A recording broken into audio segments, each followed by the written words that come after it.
On my bucket list of tabletop projects has been building at some point a fall-themed wargaming table. And I've already got scatter terrain that fits that theme really great, but it was time to build the board. So that's what we're going to do in this video.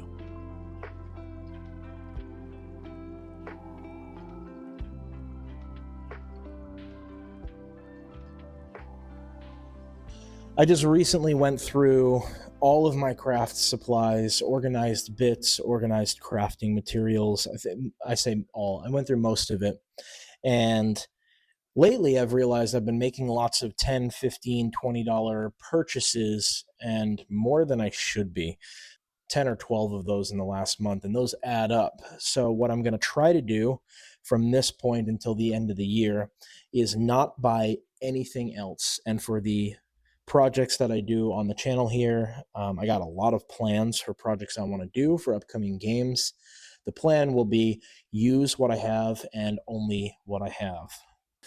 The next big project I'm going to be working on is this board right here. So this is a two-piece board. The pieces are 15 by 22. So together I can get a 30 by 22 play surface, which is the size that Deth Wizards requires. I'm doing it in two parts, so that way it's not just the static layout. I think I can get 3 configurations out of the different layouts with this. If you take a look at this, this is oven-baked clay with a texture roller.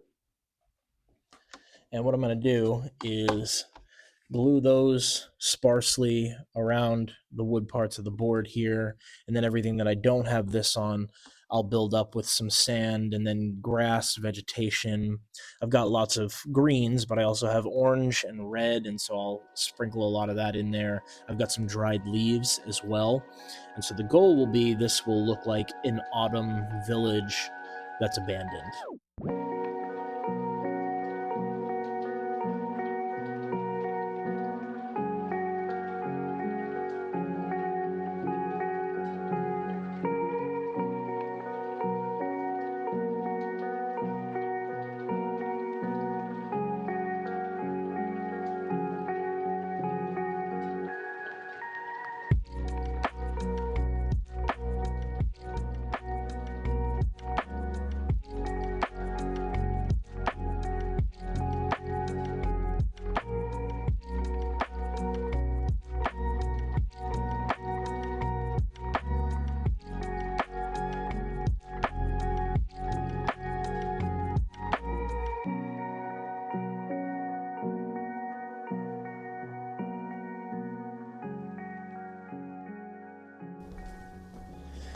We've got the clay baked. We're going to glue these down next, and then we'll start building up some sand and texture to even out the edges where all the clay is. And we'll do the same thing on these hills here so they don't look like it's just foam cut with a hot wire cutter. So that's next.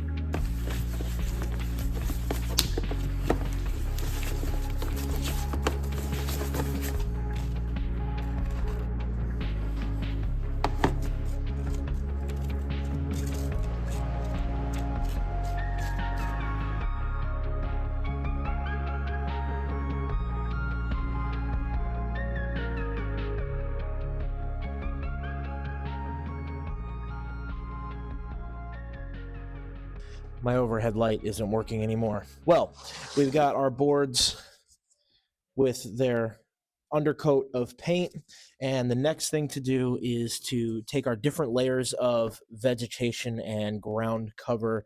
There's gaps here that I used acrylic caulking to kind of even out, but they're still a little too big.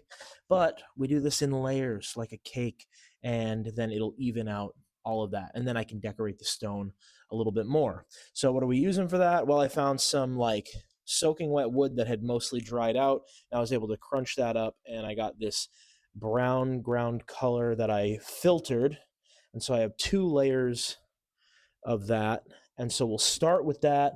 And then after that, we can get into our greens, and then a little bit of red, a little bit of orange.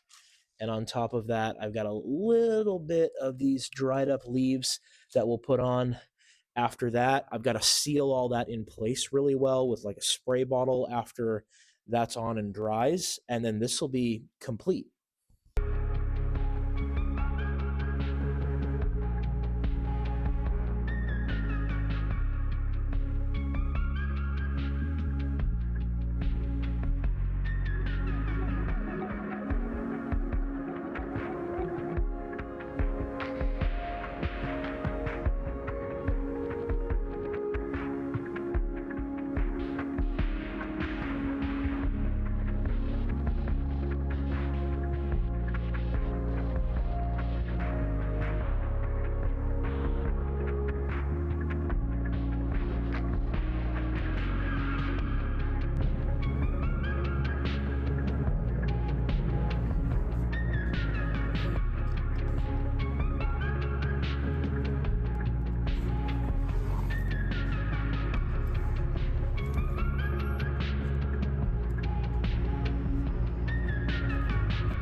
This has been a project on my bucket list for a while, and I'm really excited that it's done.